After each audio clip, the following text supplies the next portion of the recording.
Thank you. Yeah, and you're coming. I try. Yeah. We're all trying. Here we go. I'm recording it. Sure.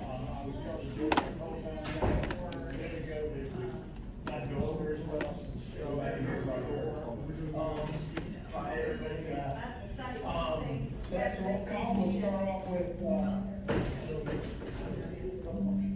Please start the recording. It was a pleasure. Thank you again for your words.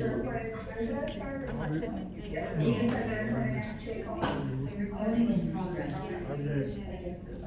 Bobby Jones Golf Course and played multiple times. So Sweet's Cove is examples of what BREC could do. Thank you so much. Carl Sages. Ricky Gordon. Rob Stewart. here. Zach Morgan. Christina Melton. Zach's here. Yes, here. Zach, thank you. Christina Melton's not here. Chris Meyer. Dave Mason. Mike Grady. Randy Albert. Here. And Jan Simmons. Right here. All right, thanks so much. Thank you. Yeah, appreciate it. Okay, please note this is a public meeting of the City Brooks Master Plan Steering Committee. The purpose of the meeting today is to receive information and engage in discussion only. No votes or formal decisions will be made because no action will be taken today. Public comment will not be received during this meeting. Members of the public are welcome to observe, and any written comments may be submitted to staff or distribution to the committee.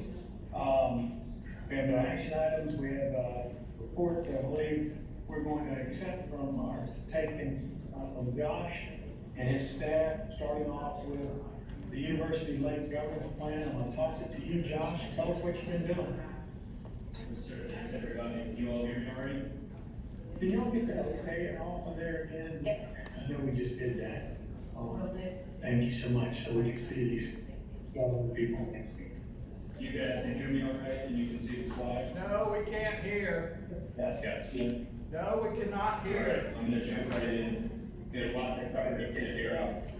Hold on just a second, Zach. They said they can't hear.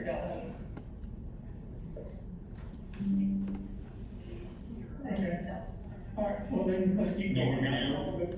Well, we just had a report from somebody that says they can hear, we're hearing people, so we're gonna go with people that can hear. Can you hear me now? Yes. Yes, sir. We can hear you fine. There's people in another room. There's no mic in here. They need to be here. All right, go Josh. All right, The we mic. got a lot to cover today. The first half of this discussion will be centered around the University Lakes Governance Plan. That'll take up the first hour. I'm gonna give about a 20-minute presentation, and I'd ask that you all reserve any kind of comments and questions till the discussion period, just so that I can get through the full content. So about a 20-minute presentation and 30, 40 minutes of discussion. This will then move on to the City Brooks Park master plan update, where we'll again have about a 20-minute discussion, followed by 20-minute presentation, followed by 30, 40 minutes of discussion. And so, a lot to cover, but I think we can do it if we try. So let's dive right in. We already did the roll call, so I'll skip over this slide. So, as all of you know, our team has been tasked with looking at 3 discrete projects as part of this broader project process. Today, we're going to be talking about University Lakes and the City Brooks Park Master Plan. We will not be talking about Wamble Beach today. We did talk about that at the first meeting, and we'll talk about that at the next meeting, but that's not the topic of today's discussion. So, where are we in the process? We're just shy of halfway through.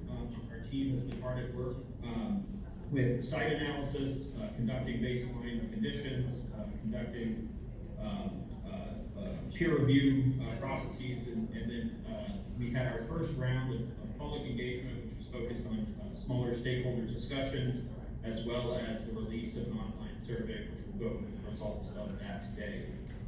We are moving quickly to an end of April public open house, which the City Brooks Park Master Plan concept alternatives will be presented, and so we're looking to get some feedback, informal feedback from you all today in regards to that, so that we can move forward with that process. We are targeting sometime around middle of the summer to complete this effort that's underway. To date, we have conducted the first round of survey, and we'll be working towards that public meeting in April, in April, where we'll talk about some of the high-level takeaways of the University Lakes and Montville Beach work. But the real focus of that is going to be on the city park master plan, and then later in the summer, the full preferred master plan direction will be revealed at another public meeting. As far as individual stakeholder discussions to date, in February, we had a very robust series of conversations with a wealth of stakeholders following the meeting that we had with you all. We got some great feedback, and then we've had a couple of smaller group discussions with various stakeholders over the course of the past month and a half. And then moving forward, about 3 weeks to a month from now, we're going to conduct the same series of stakeholder discussions with the same group of people to present updated work that has been ongoing and get some real great feedback before going out to the broader public at that workshop.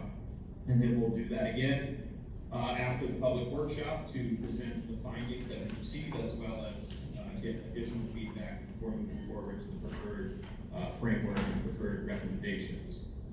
And then as it relates to how we've engaged with you all, we've had 2 meetings thus far. This is the 3rd meeting.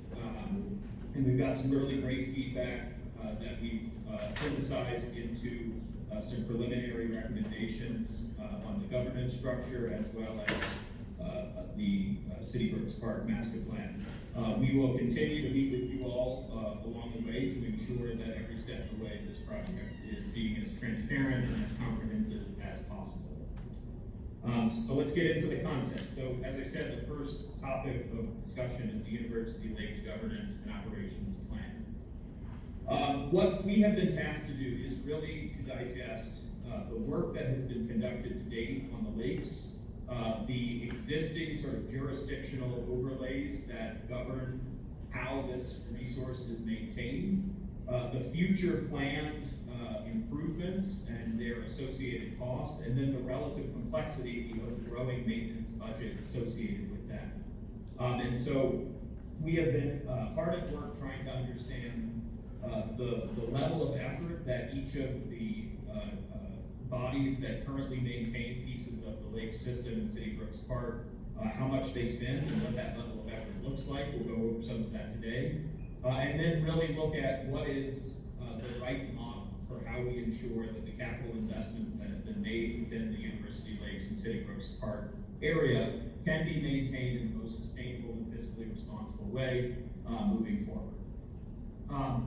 The process that we've laid out, and we've gone over step 1 and step 2 here, is really understanding the capabilities and existing conditions around how this resource is currently operated. We finally feel like we have a good grasp on all of that, both from a jurisdictional perspective, but also from a monetary perspective.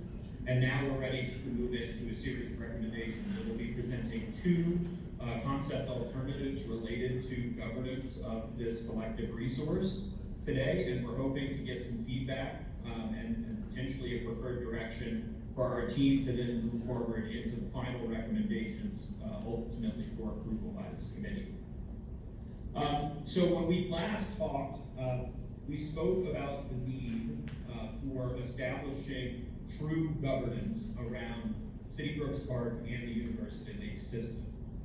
We presented a series of case studies and models that have been used both locally and around the country to ensure coordinated services, fundraising capacities, operations and maintenance in perpetuity, community engagement, advocacy, and the delivery of capital projects. And so when we say governance, we're talking about the full spectrum of operations and maintenance. We're talking about how this project is shepherded into the future, and ultimately how the resource and investment that is made can be held accountable to the broader public and deliver the absolute best service possible.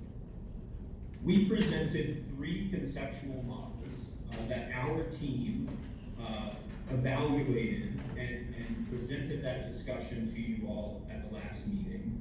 One of those was essentially a maintain status quo, but do it in a slightly better way model. One was to look at City Brooks Park and University Lakes as entirely separate assets and present a model that would allow those to be maintained simultaneously. And then the third was to look at a comprehensive restructuring that allowed City Brooks Park and the University Lakes to come under one umbrella and be managed as a single entity. We talked about how we evaluated those through the lens of jurisdiction, revenue maintenance, implementation, philanthropy, design consistency, and capital projects. And the discussion led to the group recommending that we look in more detail at the two models to the left, or to the right.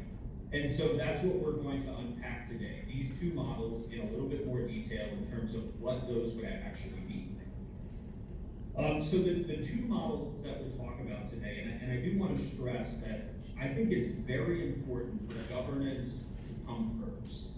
That I think there's a tendency to really think like, oh, we got to get a bunch of work done and then we can figure this out. But from our experience in working on these types of projects around the country, a coordinated and streamlined governance model can help with implementation, can help with some of the community engagement components, and can really set up a much better structure for taking what has happened to date and moving it into a place where we can think about consistent implementation, we can ensure consistent management, and we can start to program and really take care of these capital improvements that have been made. So the first model that I'll unpack is this notion of a distinct not-for-profit operator that is dedicated strictly to the University Lakes system, and then City Brooks Park would be its own entity and would be operated, continue to be operated by BREC. The second is a model that really combines those two into one singular asset that would be managed in perpetuity, and I'll break those down in greater detail. So the first concept, what we're calling the dedicated lakes conservancy, builds off the fact that right now within the University Lakes geographic footprint, LSU and the city parish are the sole landowners of the underlying land. Even places like Wampole Beach and Bay Street that have historically had some BREC assets on them are actually from an underlying land ownership perspective, are actually owned by LSU or the city parish. So what this recommends is that LSU and the city parish would enter into an agreement with a 501c3 conservancy for a contract or cooperative endeavor agreement. LSU and the city parish would maintain oversight, public oversight over their land, but the 501c3, which would be governed by a board that would have appointees from probably from this group, that would take over and be responsible for the day-to-day operations, the capital development, fundraising, landscape maintenance, programming, the whole 9 yards. They would also take on responsibility if there are investments made in things like a lakefront restaurant. That 501c3 conservancy would be the one that administers any sort of lease holdings, develops project partners, etc. In this model, given BREC's recreational background and the fact that they would be managing the City Brooks Park system, there could still be an informal programming relationship between the Conservancy and BREC, but there would be no contractual relationship between BREC and that Conservancy. In addition to this, we would like to introduce the notion of potentially setting up a dedicated economic development district that would actually be a broader geography, and I'll show that in a second. And that would be a potential for ongoing revenue that could be used for ongoing operations and maintenance. We don't have the details of exactly what that would bring in to date or what the tax structure might look like, but it's something for us to think about so that we can ensure that there is a dedicated funding stream. We do think that there's an opportunity for that dedicated funding stream to potentially be dispersed to both the Conservancy and to BREC for capital investments and operations budgets for City Brooks Park, so that in a more holistic fashion, those two assets could receive a higher level of funding and a higher level of investment for both capital and operations. When we think about that from a geographic standpoint, what that would essentially look like is that, again, the City Brooks Park asset, which is a BREC-owned piece of land, would continue to be a BREC-owned piece of land that is owned, operated, and maintained by BREC holistically. Everything south of City Brooks Park Lake would come under this new entity, so that there would be a singular responsible party for maintaining and operating the full lakes asset. That entity would be entering into that agreement with LSU and the city, because those are the underlying ownership bodies of that land. And then, there's more work to be done if we do go down this road in terms of determining the overall economic development district boundary that could support those funds. But that would be the sort of conceptual backbone of that. From a roles and responsibilities perspective, and I realize this is a lot of text on the slide, I'm getting a little bit of background. Who's talking like me. From a roles and responsibilities perspective, LSU and the city parish would maintain ownership. They would provide a pro rata share of the operating budget for that conservancy. They would enter into a long-term contract with that conservancy. They could theoretically support capital improvement requests that would be generated by the conservancy. And then they would be responsible for appointing board members for both the Conservancy and the Economic Development District. The Lakes Conservancy, which would be a new entity, would assume all day-to-day operations for land and infrastructure and the amenities. It would have dedicated staff that would sit under an executive director who oversees everything. It would contract directly with maintenance staff or hire direct employees, provide programming, raise money, complete regular long-range planning, and it would manage all the funds to ensure long-term sustainability. That economic development district would essentially be a skeleton structure meant to provide ongoing revenue support for those capital improvements and the operating budget. We don't think that that would have any sort of staff that would need to provide planning or administration. It would strictly be administered by the board, and that could have some overlap with the conservancy. But our recommendation is that they would not be the exact same. And then BREC, as a partner entity, would be responsible for everything within City Brooks Park. It would maintain an informal partnership with the conservancy for things like cross-spatial programming. We do think it would make sense for BREC to have appointees on the board for both the conservancy and the economic development district. And then there might make some sense to have a discounted share of the conservancy's operating budget, because BREC already does provide some monetary support for maintaining the lake system. And that could happen in the early years, or it could happen in perpetuity, still to be determined. From a planning and timeline perspective, if this was the direction that was went, over the next 9 months, that would really be focused on finishing out the strategic plan and developing that year-over-year operating budget, determining a board makeup for the conservancy, and developing those draft agreements between parties. In the next 9 to 18 months, executing legislation around the EDE and standing up that conservancy would be the next sort of domino tip that would need to fall. And then really ensuring that you're finding the right executive director. There are a slew of very qualified people that work on these types of projects that have lots of experiences, and our recommendation would be to conduct a nationwide search for that executive director. And their first targeted effort would be to start a targeted capital campaign with the intent of building out a long-term maintenance endowment and developing a capital fund campaign.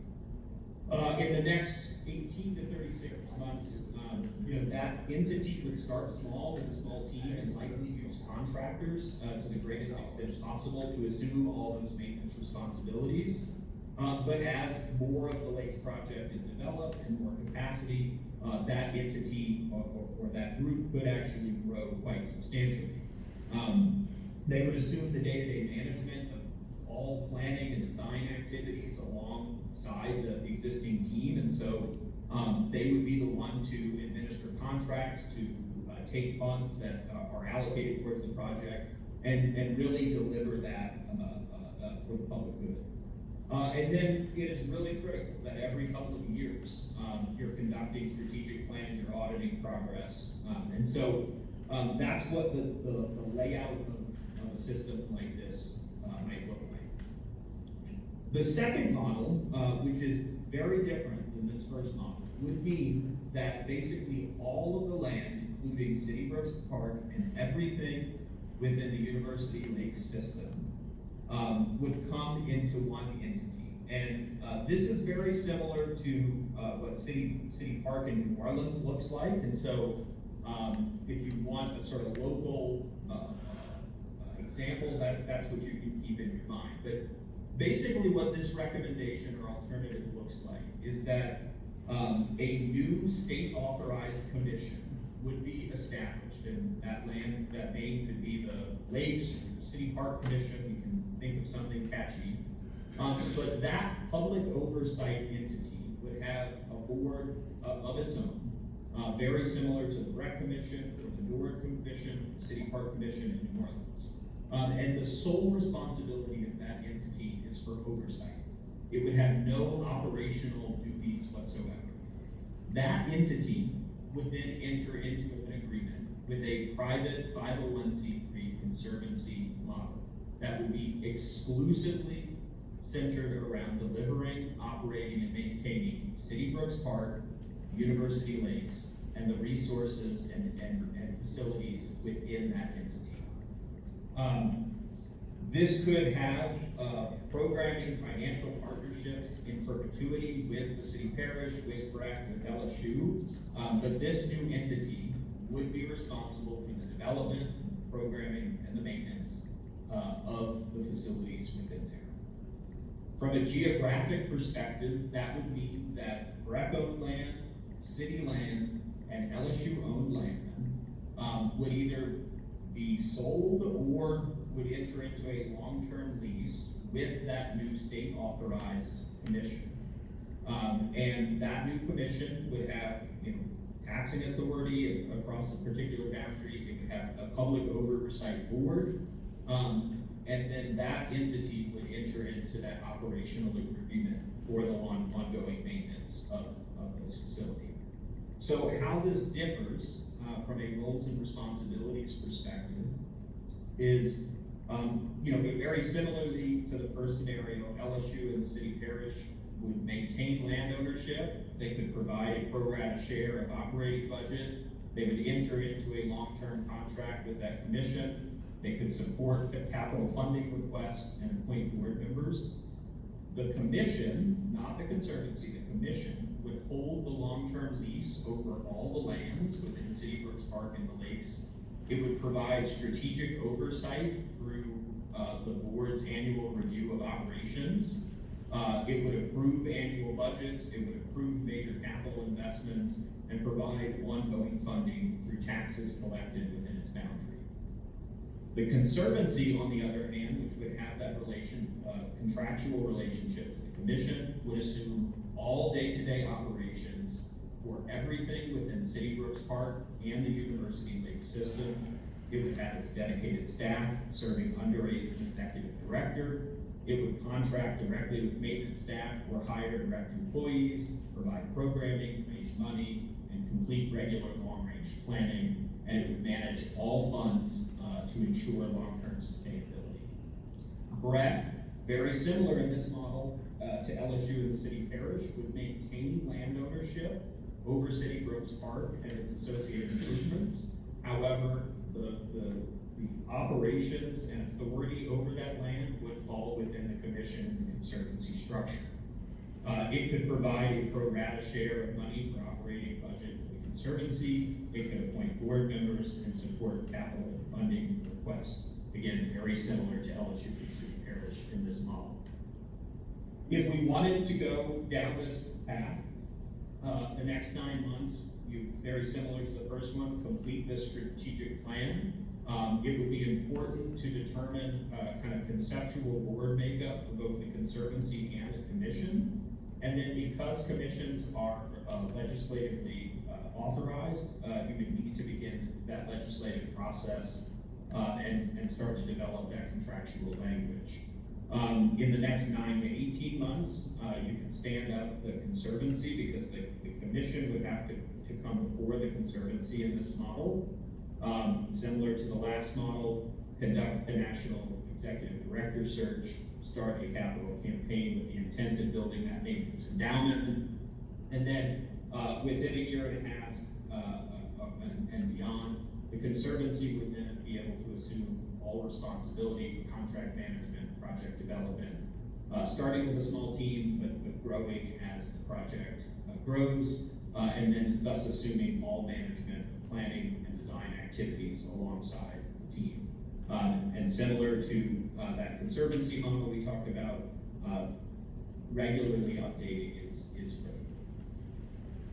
One of the things I want to close out before we move on to the next topic is that the purpose of this exercise, I think, highlights a couple of key things that I want to drive home. Is that these public-private partnership models allow for a more diverse funding stream, and that is the key to successful public space delivery, akin to many of the case studies that we've seen to date. And so to the greatest extent possible, when we can expand the capital stack that we are using for operations and capital deployment, that's gonna be better. The other thing that's critical is as investments continue to be made, the cost of operating those investments will grow. And in both of these models, what we are talking about is actually the ability for BREC, City Parish, and LSU's fiscal responsibility to this project to actually decrease over time, so that the Conservancy becomes the larger share of the operating component of this project, thus allowing the gap to be filled, that gap that's going to ultimately grow over time to be filled. A couple of things that I just want to make sure we're defining. So, state authorized commission is technically a public agency. It's got government oversight that manages assets and programs. It's authorized by the state government. It can assess taxes, and examples of those are BRAF, NORD, City Park Commission in Louisiana. A Parks Conservancy, on the other hand, is a private nonprofit partner whose sole purpose is to operate through a public-private partnership with the park. And it can get money from many different sources, including that commission. And examples of those are City Park Conservancy in New Orleans. And then I also mentioned Economic Development District. I know most of you in this room probably know what that is, but that's a public special taxing district with the intent of promoting economic growth. Those can also assess taxes, sales tax, property tax, and the like, and examples of those are Northeast Economic Development Districts. And so I just want to be clear, because some clients often get some of these things confused. So before we move on, what we talked about last time, and this evaluation really maintains true to date, is there are pros and cons of each of these things. The first model that we talked about would certainly be easier to implement, just because it's a little less complex. It sort of utilizes and leads into the existing jurisdictional authority, but there are trade-offs in that it wouldn't allow for cross-sharing resources. We don't think that it would have the same capacity to pull philanthropy in the way that the other model would. And the other model, on the other hand, it would be a big lift to really work through all of the details associated with establishing that. But the trade-offs could be great in terms of the ability to operate, what is perceptually one open space asset as that asset, to have such a dedicated oversight of that asset and the maintenance of that asset, we think would be really impressive. And then from a capital improvement perspective, on the left-hand side, we could see a world where City Park and the lakes continue to compete with each other in terms of intention and ability to pull philanthropy money or get capital dollars from any sources, whereas the model on the right would have those be one, and there could be internal trade-offs in terms of what is best for the whole. And so, we have provided this sort of comparative analysis.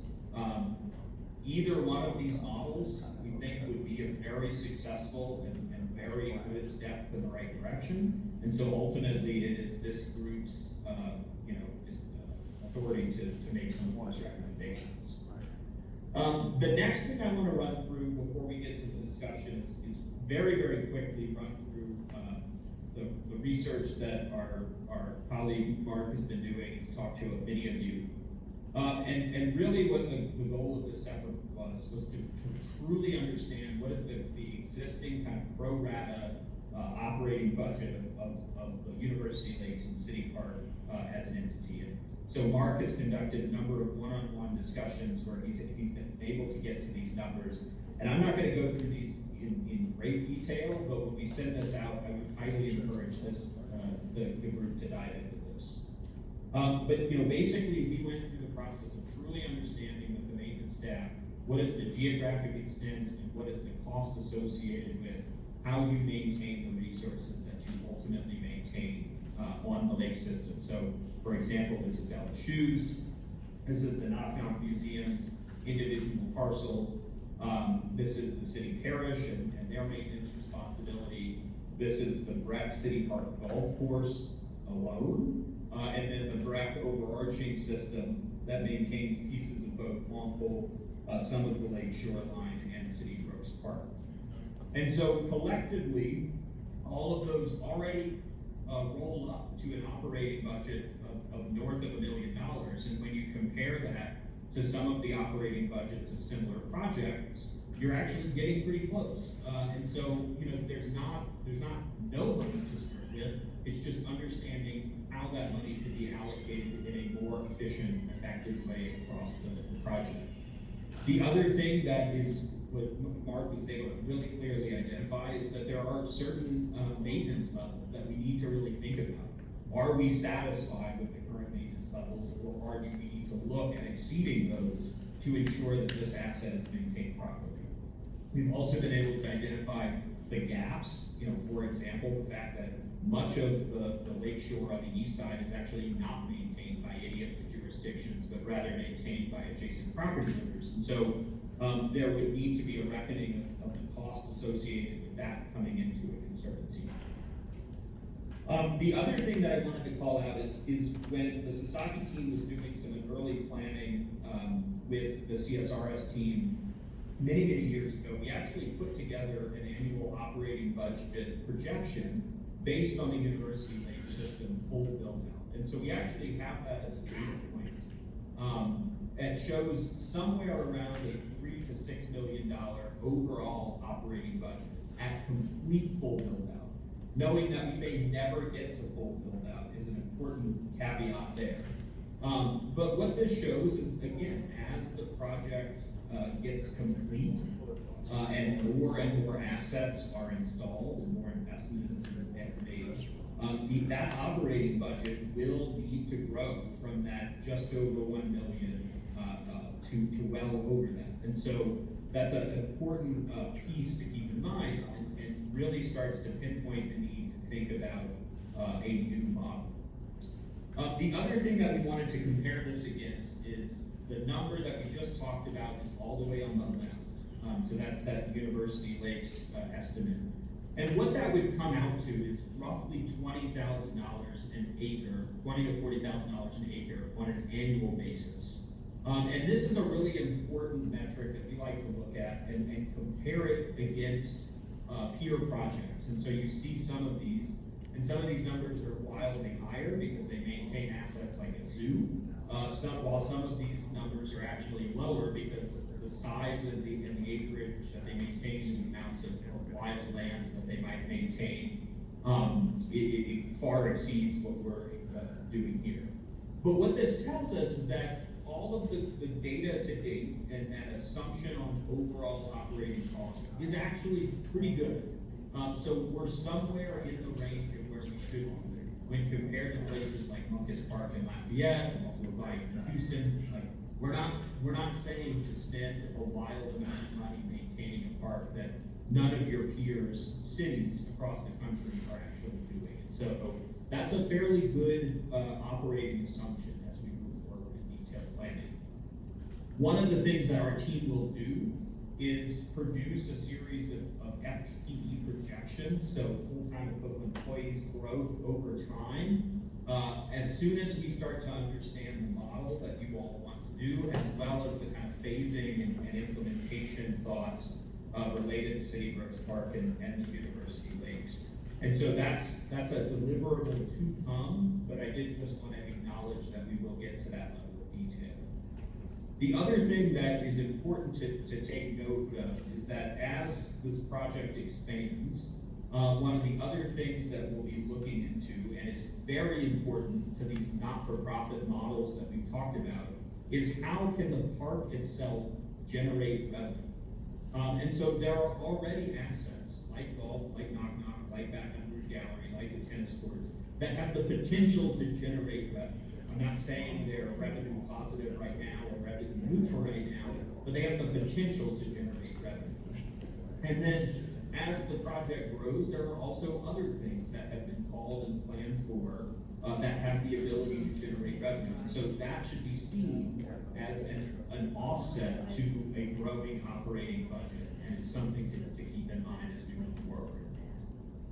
The next thing that our team did was building off the conversation we had a month and a half ago, where we presented this slide, which is everything that's been funded and built to date, all of the things that are pending funding but coming online, and then all of the gap in that University Lakes master plan that equates to a number north of $200 million.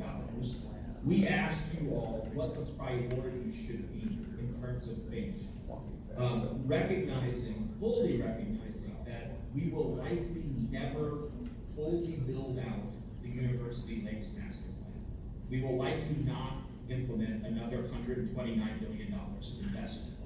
And so what we did is we asked you all to help us by evaluating and ranking a series of criteria. And the results were that you said social potential and impact on social considerations should be number one. Number two should be economic and revenue potential. Number three should be safety. Number four should be its ability to kind of get funding. 5 should be the overall cost. And then 6 should be the ecological potential, recognizing that much of the work that has been done to date has been focused on number 6. And so what our team did is we used our evaluation software to restructure the weighting of those projects based on the evaluation criteria that you all gave us as a group.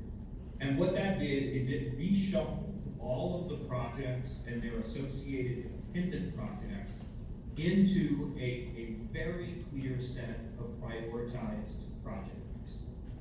With the top 10 projects coming in roughly around 30 to 35 million, the next 10 to 20 projects coming in around 20 to 25 million, and then all those other projects that are part of the University Lakes Master Plan, but certainly not within the priority of at least this group, coming in somewhere between 50 and 70 million. And so what this presents, I think, is actually very good news in that, there's a clear set of 10 things that could potentially be done that really add those social and economic values to the University Lake system in an effort to complement the work that has been done to date.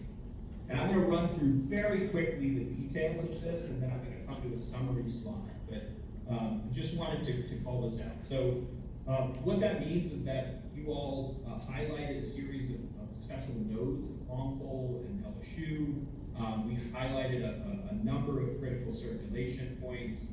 We highlighted a couple of places that we wanted to focus on increased restoration and planting, and then a couple of value-added projects and a series of key nodes. And what that summed up to is this diagram, which said, based on the evaluation criteria, you all think that it is more important to prioritize Longpole Beach, the node outside of Lon Cook, finishing up the May Street Park and the Dalrymple connector between LSU and May Street, focusing on the safety improvements around Stanford Avenue, and then searching or looking at that southern portion of City Brooks Park and its connections to Knock Knock Museum and fixing that sort of circulation area. And so I think this presents a very clear set of potential phase 1 recommendations that could very well, come off the tail end of the implementation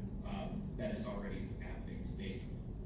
And so that kind of sums up the work that we've done to date. Before we get to the discussion, I just wanted to stress the next steps here, once we get feedback from you all on direction, is to really build out a capital improvement schedule, and that will help us build out those maintenance projections over time.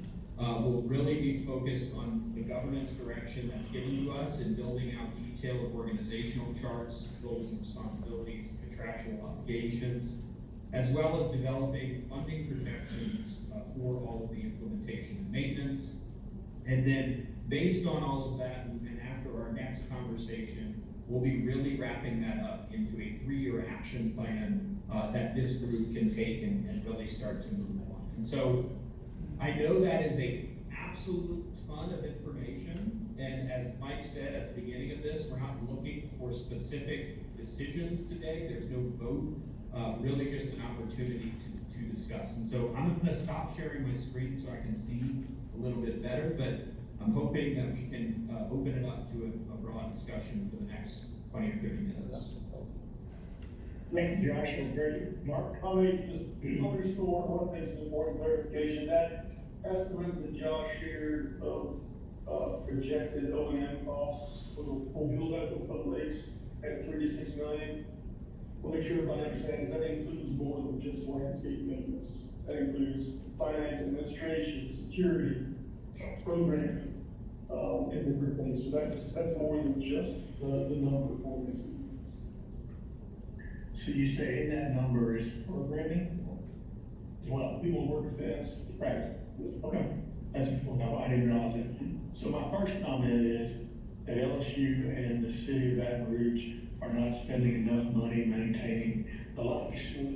25 grand a piece, we're putting up 600 grand. Correct? Well, it's money. You've got a printing machine? I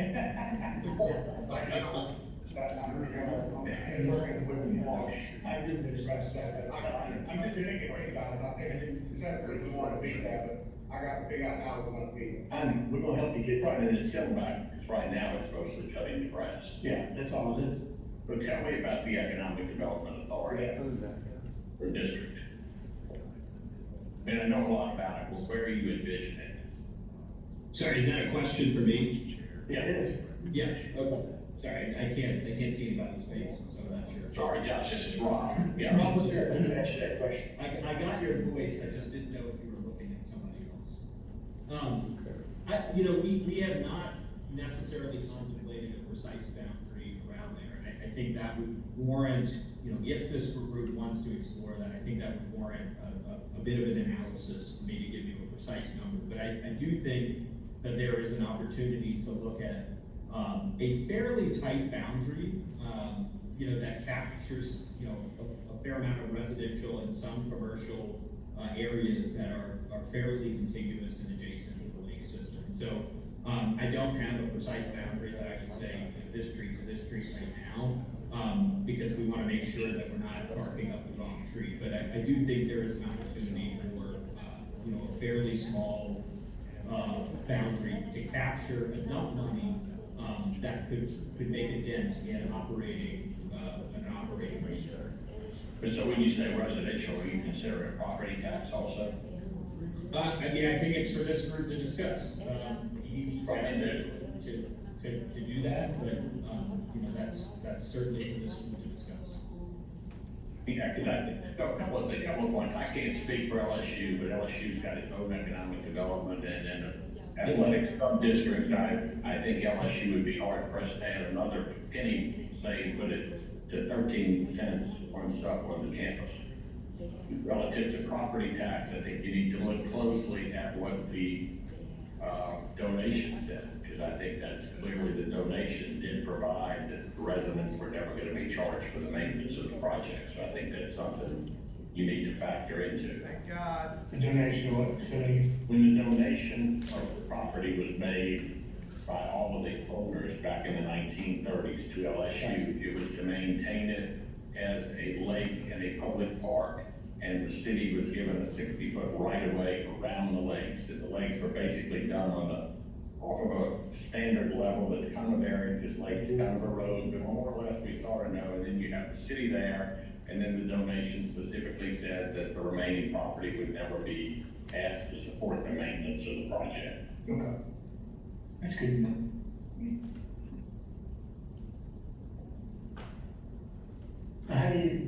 How would you, like, let's just assume for a second you wanted to change that. You can't really, I mean, since the donation was set up that way, you really, I don't think you can. You could, potentially through the legislation of the new commission, you could redefine what the project is or have a new project, right? So it might be that, you know, one part's about maintaining something very specific, and I think we should have, you know, Josh and team look at that, but certainly if you're adding new programming, you're thinking about a contribution to ongoing programming, that's a different way to think about the taxing authority if you set up a state commission that had the authority to do that. So if, for example, if, just running the tracks here, if what Rob says is that the donation says you can't tax to maintain, you could tax to program. Or improve. Or improve. I don't think that's what the donation said. I'm not, I don't know, I gotta look. Yeah, That's it, I'm just trying to, I mean, that would be like the first place to start where you throw this. well, yeah, you certainly want to. But to the point that Josh, have you guys looked at the donation? I'm familiar with the language that's in there, but again, I think we need to get some direction around whether that's even like something that wants to be explored. This is the first time we've ever talked about that, for example. And if it is something that we want to explore, we'll go into it a bit further. Go ahead, Josh. To have the list of, and looking at the list of comparison parks across Louisiana and other areas, is there a precedent that exists for there being an economic development area around the parks or similar property tax dollars associated for, you know, those other park systems? I mean, the City Brooks Park in New Orleans does, I mean, they have a commission that has. City Park. City Park. City Park. Sorry, City Brooks, yeah. City Brooks, yeah, the Brooks. Yes, so yes, in Louisiana, yes. The EDD question, I actually don't know. I mean, like Munget's Park doesn't receive EDD funding. There is no example in Baton Rouge. I don't think there's an example in New Orleans. Most of the examples do have that commission structure. And so it certainly might be a new model. But I think You had a comment? There isn't any example in state of Louisiana. There's not. In Marcus Park, I will say this much, I know this much about, they have a substantial endowment dedicated to that park, which is something we don't get off going.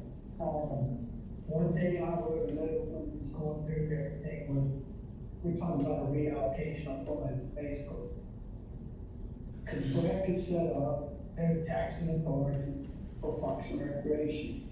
So you would have to reallocate those funds some way for the street. Which ultimately gonna have to go to the voters. Why do you say It's that? all that will, Why do you say they have to reallocate funds? If we have maintenance funds now, But in that are his maintained. model, I understand that, but in his model, what he's saying is that you give control to A certain position. So what I'm getting at, I don't think people are gonna support an extra tax on top of the tax what they pay. No, I agree with that. I don't think they will either, but one doesn't know, but if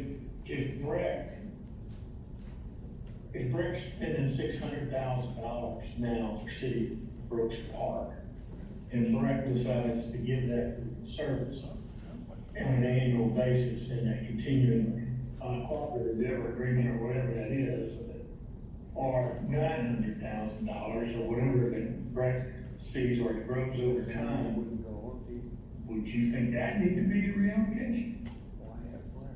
Yeah, I don't need for the legal eagles and the smart people, but, And I do wanna make it clear, so in both of these models, if you said, okay, we're gonna go with model one, you could do that without an EDD. It just wouldn't have the same ability to have an ongoing fund.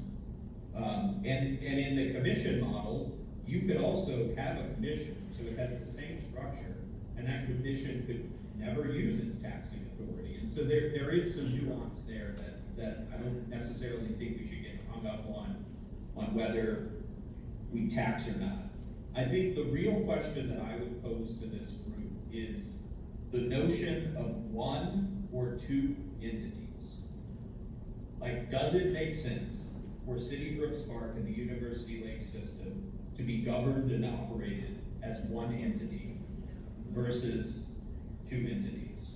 I think that is a fundamental question that I would really pose to this group to make. Well, for discussion, let's start with Rob with LSU. Well, and again, discussion only. My perspective, and it's just my perspective, not even from LSU, I think most of the people that use the lakes and use City Park don't see them as one entity. They either use the lakes or they use City Park, so it's kind of being squished together because they're next to each other and maybe the BREC interaction, but that's just kind of what I see from the user base. Right. Chris? Yeah, but I've been a big proponent all along of putting this together. We have to find a way to raise more resources. We have to find a way to invest differently, to grow our tax base, to actually have people that want to live in this community versus living out of it. I think in every model we see of conservancies, and again, look to the ones that exist within 70 miles of Baton Rouge. It's a lot of success, donors pouring money in, creating long-term sustainability, creating programming that's responsive. I think, BREC should be commended for its efforts to start to think differently around trying to deconsolidate some of its parks that aren't used as well, to try to look at its efficiencies. I mean, trying to spread resources and programming across this 100+ parks is just hard.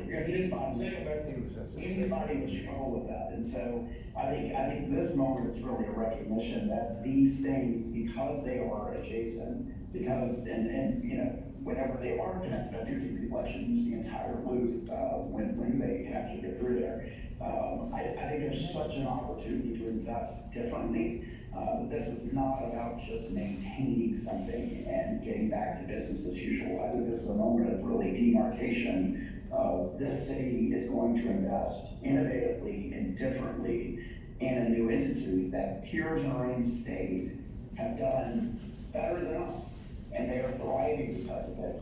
I think we need to catch up and frankly, we're ahead of them, but we gotta make this one change to do it. So I'm a huge proponent of both because I think it drives more resources ultimately into this and more coherency into what the model looks like.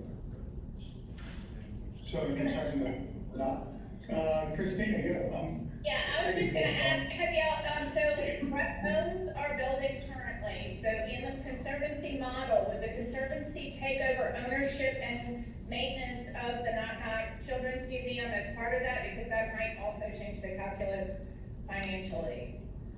Yeah, Because we have on our CEA, it's a 99-year use of the property and of the building.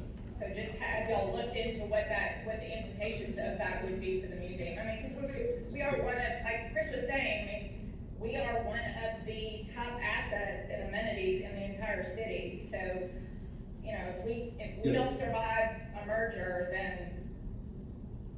Yep. In most models, the underlying landowner maintains ownership. And so I don't think in any of these models, there would be a recommendation of selling of the asset itself. The Conservancy. BREC would still own the asset? The BREC would own the asset. The Conservancy, and again, the devils are in the details, but for example, the Conservancy could take over operations and maintenance of the grounds around the building, and everything that you do inside of the building would continue to operate as is. And BREC would still maintain the roof and all the hard structures like they do now? I mean, that's to be determined. I think depending on the way that it gets structured, there could be a model where the Conservancy becomes the responsible entity for that. So if your roof starts to leak, the phone you call is not the BREC staff, but rather to the Conservancy operations crew that would, you know, as an office building down the street, and would literally come out that day and fix it up. So, and again, that's kind of the model in City Park in Portland, where that Conservancy is the day-to-day operator. And while they don't own the assets, like they're the phone call that you make if something, you know, breaks on that property. But that's only So 2 or Josh, 3 years. how did it come that we named the park after you?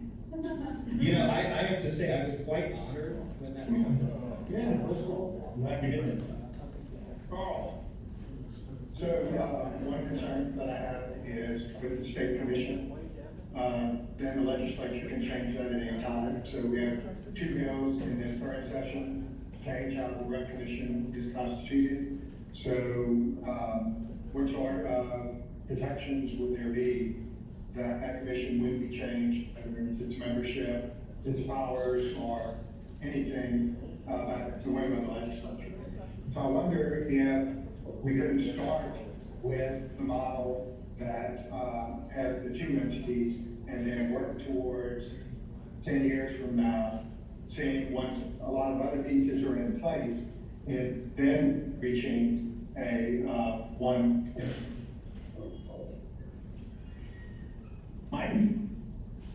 Josh, you want to say something? Yeah, I mean, we thought of that, we drew it out, and I think what we got concerned about is that would that get us back to essentially the place where we are now, where, you know, yes, there could be a Conservancy that operates everything, but then that Conservancy is servant to both BREC, commission, rules and responsibilities, and any of the things associated with that, but it's also got a CEA, one LSU in the city, and so it starts to introduce what we saw as a fairly complex oversight structure.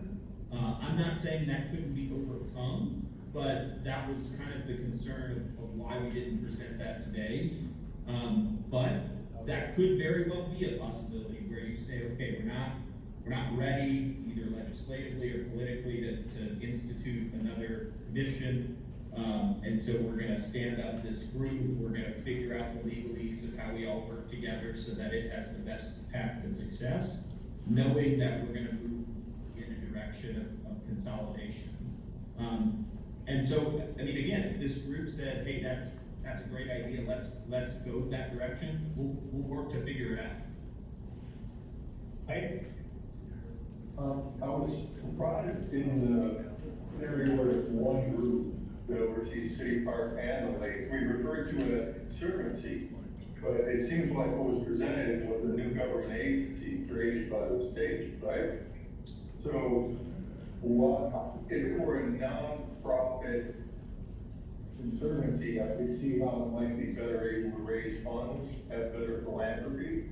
But a new government agency, I don't know why it would be more successful at philanthropy than BREC is already successful without at philanthropy. Because it sounds like a very similar organization to what BREC is right now.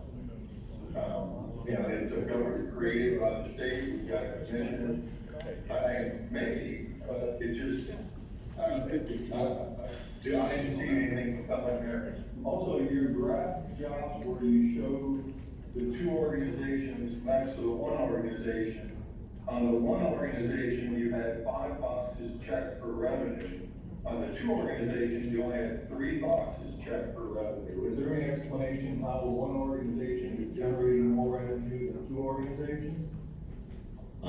Yes, so one, I'm gonna get back to your first point about the government structure. So, for all intents and purposes, the public would understand the operating entity as the conservancy. The reason the commission would exist is for public oversight and that taxing authority capacity. And again, I want to be very clear, that's quite similar, if not exactly the same, to the city park structure in New Orleans, where there is a commission, it has a board, it approves, annual budgets and major capital investments, but the day-to-day operations and every staff member is part of the conservancy. And so the private operator becomes essentially the de facto operator, whereas the commission really is just an oversight body. And so it's not like the government going to ask people to donate money. It would be that 501c3. To get to your second question around philanthropy and the 5 versus 2 boxes, is as one entity, you would have consolidated ask. And to be clear, this stuff within City Brooks Park has a little bit better appeal from a philanthropy perspective. Like you're likely not going to get people to donate for concrete pads, but you might get people to donate for an epic children's playground. And so by combining them together, you're not competing. You're adding, the capacity of that group. You're adding, I'm going to call it like sex appeal to curb appeal. Sorry to use that word, but like you're adding the like high profile nature that could be in City Brooks Park together. And so that's where you see those kinds of discrepancies. Can I ask one more question? So my understanding from Louisiana Children's Museum is that they still do a significant portion of their own independent fundraising that would then also sort of still be outside of the conservancy, and I don't believe that they get any financial support from fundraising that's done from the conservancy. So that would just, it's already a struggle for us to explain the difference when we're fundraising and people think that we're funded by BREC. So, we would still be required, that those funds that would be raised would not help us, correct? I mean, that is the relationship that they have between the Conservancy and not just the Children's Museum, but many of the leaseholders within the City Brooks, or keep saying that, the City Park area. There is multiple models. Again, like you could go to a different place, and that Conservancy is fundraising for lots of different entities. And so again, the devil's in the details. We don't have everything figured out yet. I think we need some direction. But I would not say that like the Conservancy is meant to usurp every single thing in there. That instead of it being a knockdown museum, it's this City Brooks Park Conservancy Museum. Like it's not about erasing the assets in there. It's about bringing consistency and cohesion to the horizontal operations. And individual verticals within there, you know, could operate and do their own thing as needed. Randy? I kind of lean towards Carl a little bit, over my career, which is going on close to 40 years, believe it or not. I've noticed too many times in Louisiana recreation parks in this state, we put the cart before the horse. And that, from New Orleans to Norfolk, yes, I agree, there's a Lafayette, Marcus Park, the 40 become. We built the first parks form that University of Louisiana Lafayette on, and it was, we're gonna do this, and we're gonna do that, and finally got Marcus Park done. And it's a great park, but it's a lot of, the people that own that property put a lot of money. And that's gonna be one, and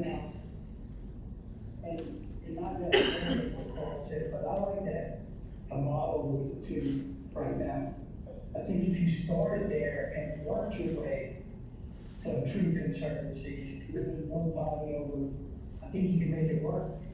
It's not gonna happen in 3 years. We know that. And it's gonna take 5 to 10 years. Audubon Park, I know you don't question me, man, don't tell me. Audubon Park and City Park, both of them have taken 40, 50 years. We know that. Sure. And they got reimagined after Hurricane Katrina. And they got a lot of influx after Hurricane Katrina, which helped. It did. And so, you know, look, I'm born and raised over I'm not boy, I wanna see. I agree with Chris. My kids are moving to Texas. I want them to come back home. You know, they're not right now. But we gotta do some good things, but we gotta do it the right way. Yeah. And the definition of the right way is the question. Yeah. Jason? So I would echo a lot of the points that Christina made as a, you know, thinking from the vantage point of a longtime partner inside City Park.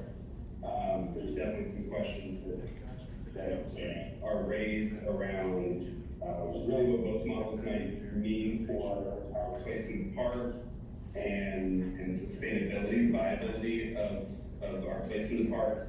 But in particular, in that second model, I think there's even more questions that, to Josh's point, delves into the details. I would echo Rob's point about the user experience being separate. I think most people don't think of the lakes and city park necessarily being tied, though that doesn't mean that can't evolve over time, but I would take that point as well. One question I had, and I don't know if this has been thought about or investigated, is would there be an expectation for an impact on BREC's funding as it relates to the transfer of City Park to a conservancy model? How that might impact taxing and millages and, you know, the public's appetite for the taxes to remain where they are or grow if now what is seen as a crown jewel of the park system is no longer under their authority. I don't know if that's a question that's been investigated or not, but it might be. Certainly worth exploring. Again? My thoughts are along the line with Mike, and I guess maybe with Randy too, on where we are with moving forward. I don't see this moving very fast. I think that it is, my concern is in the interim, making sure that we have the proper people taking care of the property that we own currently. So my concern is more short term, making sure that we take care of what we've done right now in the interim. I have a question and then some comments. Creating a new commission. Let's flip it around. Why wouldn't you have the existing BREC commission sit in that role? Then the conservancy, and put everything under the BREC commission with a conservancy that, and it has, you still have the one entity, but you're not creating another commission. And then maybe that gets rid of your problem with taxes, or is it still as BREC? And in some form or fashion, BREC is annexing and LSU Lakes, and you get to, you know, I'm just thinking out I loud. think that's, BREC is certainly in a much better position to operate what's this public park with LSU got. LSU's not in the public park. Right. It just, there's a real estate deal done in the 1930s. Yeah. LSU can't take care of its I'm own. just challenging you to think that way. That is a completely justifiable path. Thanks. And so, Josh, can you give me a minute? Yeah. Thanks. What I want to encourage the thought in this room and in the room out there is that if you step back a minute, and I did, I called a good friend who is a wise public-private partnership developer out of Dallas. And I asked him to spend some time at the lakes and at City Park. And his comments were that stretch of dirt and water is probably the most valuable civic asset in the state of Louisiana. Now that's coming from somebody who has developed civic assets across the Southeast. And so I encourage everybody to think broadly and boldly as to what this looks like in 20, 30, 40 years. Because, and I do think that at the end of the day, the governance model is critical to achieving the best value of that asset. All that says, everything else set aside, that's what we're here for, is we have a valuable asset that is underperforming.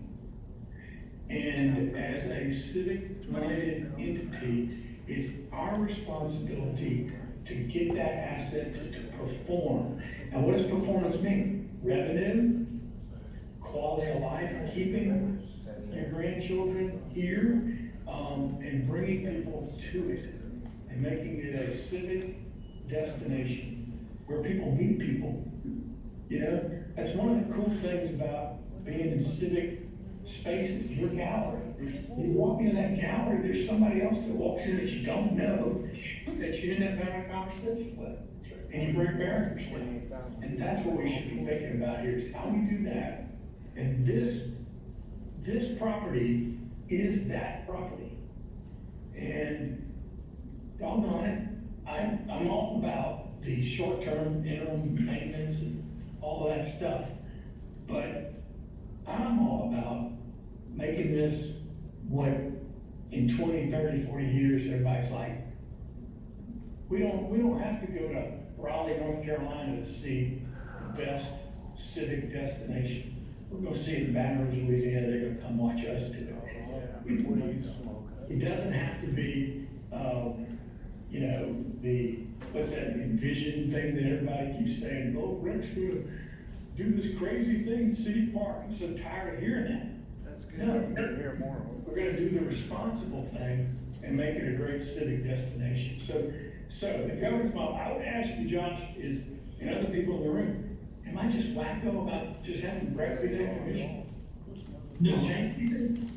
No, I don't think so. I mean, the one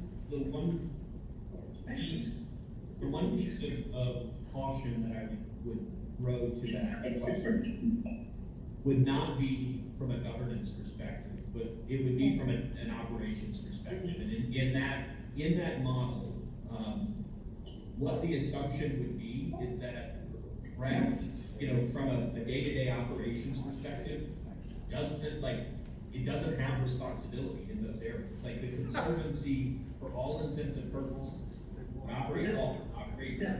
They would pick up trash, they would have to sign it, they would like, and so understanding, you know, what you just recommended, which again, that could actually make the second model turn into an easier model to implement. I think it would just come with some complexities around how that relationship is structured, roles and responsibilities, so that really the only purpose of the BREC commission in that structure would be to basically approve an annual operating budget.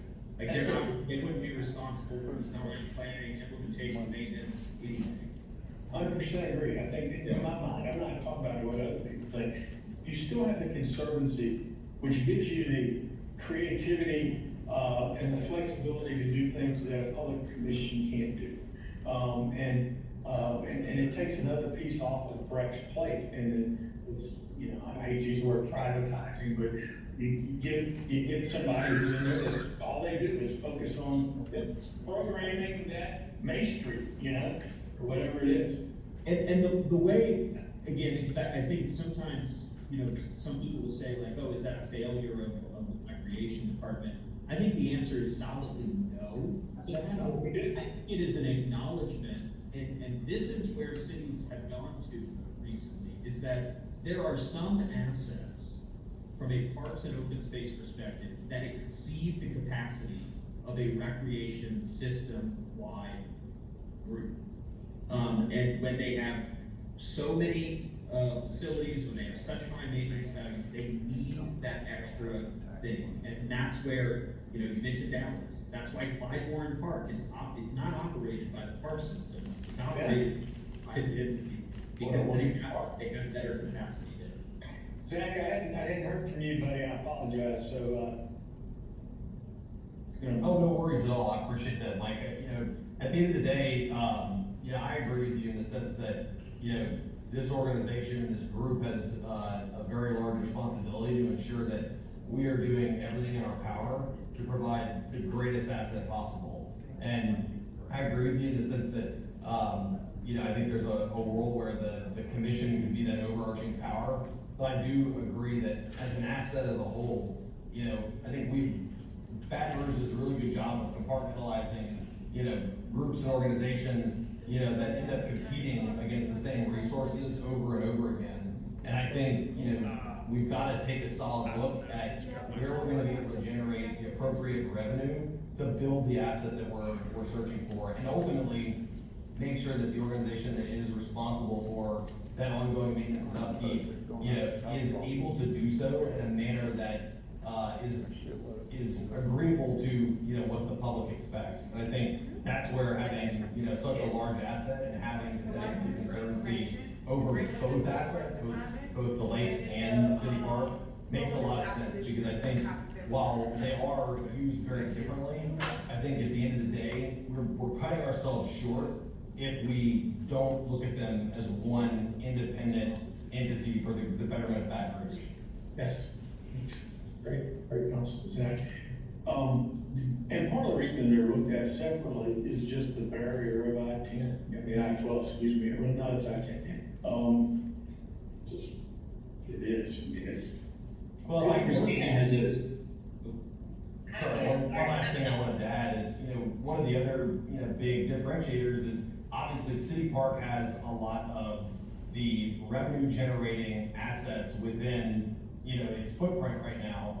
But I think when we think about like what Chris is mentioning in the future of what this asset can bring, that's where we've got to challenge ourselves to say, how can we better evolve the areas of the lakes to incorporate more of the community and create additional revenue generators in those spaces, so that we are able to really fully maximize the footprint and again see them, you know, united as one. Yeah, like, Mike, I'm sure you have, not to be shared here today, but you have ideas on how to get more revenue, right? I mean, and I think in a conservancy model, it gives us some flexibility there to do some different things. Christina, you had something? Yeah, I was just gonna echo exactly what you said, Mike, about building community and bringing people together as a destination. And I know that, you know, I invite everybody to just come over any day of the week to Knock Knock. You will find the most diverse, inclusive group of people that don't know where each other lives, and gets together and has community, builds community like we do at Knock Knock, and I know the gallery. So I would just really encourage everyone to make sure we're strengthening the two anchors that are already drawing people, and making sure that those are definitely part of the planning and the consideration for what we're trying to do here. Thank you, appreciate it. Josh, have we made this up enough for you so that you can? You have. Okay. Yeah, just, I'd like to move us on to. Yep, let's move. Thing. I think this has been really valuable feedback.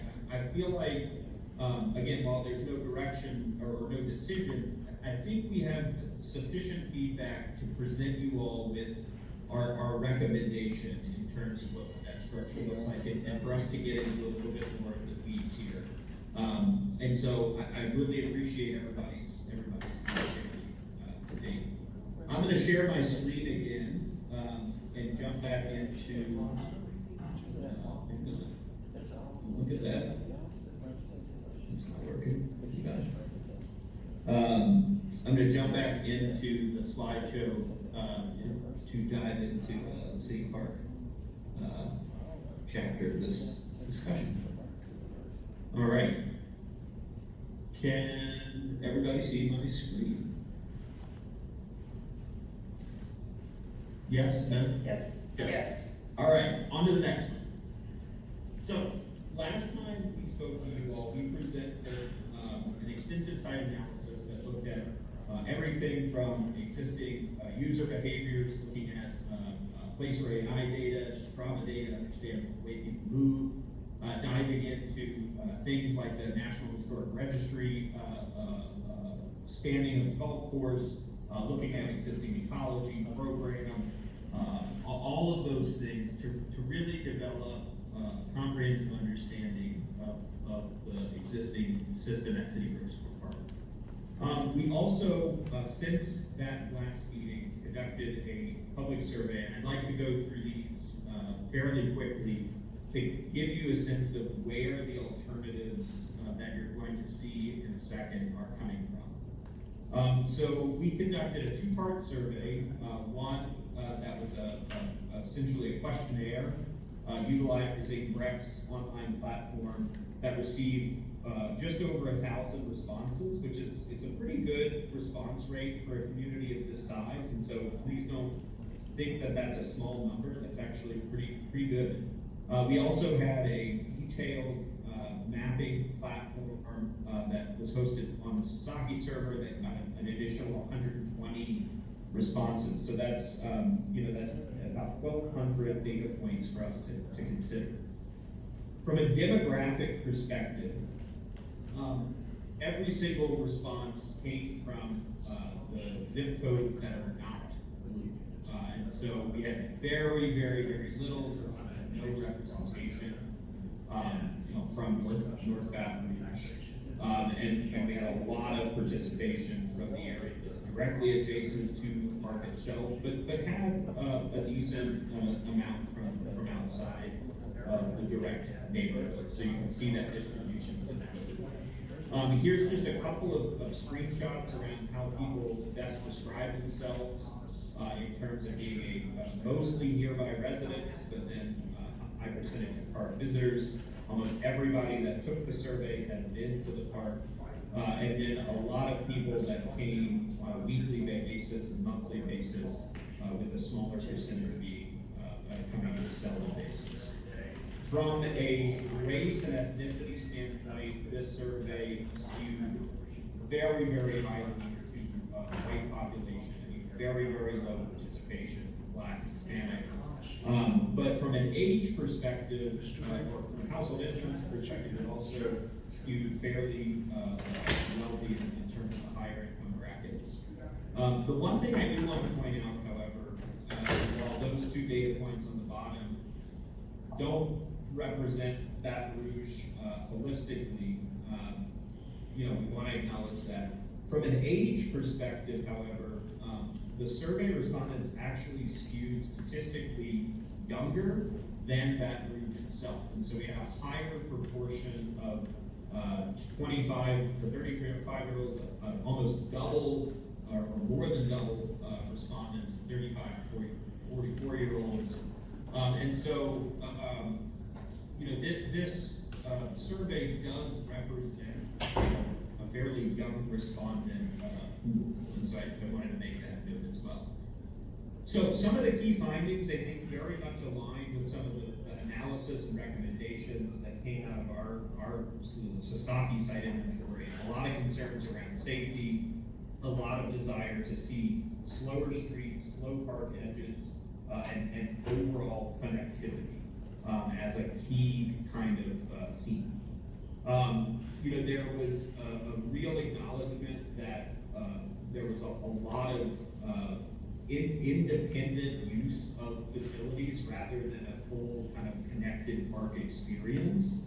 And I think people, a lot of the commentary that we got would love to spend more time going between assets and spending time on park edges. There's just not that opportunity. And we kind of highlighted that in our analysis as well. A lot of people asked for better walking, better biking facilities, connections to the regional transit system, and further solidified the kind of analysis that we have done with PlaceRai and Strava in terms of telling us how they use this site. A lot of people use it as a walking circuit, even though the infrastructure doesn't really exist to do so. There was a real desire to see a stronger connection to water and the water system in University Lakes, and acknowledgement that the two assets are bifurcated, and a real desire to see this be a bit more of a natural landscape as opposed to the manicured condition that If you is guys want to today. stay after the And meeting, then, we the asked some very chairman specific and other members of the committee will and I stay think, behind to dug answer any into questions this or data concerns you in a have, very or to interesting way. address any statements that you would like to And make. across the If you would like to response, stay after. 37% of respondents said they want to keep golf as it is today. 23% said they want to keep golf as a program, but they want to add other uses. And then 27% of people said they wanted to adjust the golf area and create more space for additional park programs.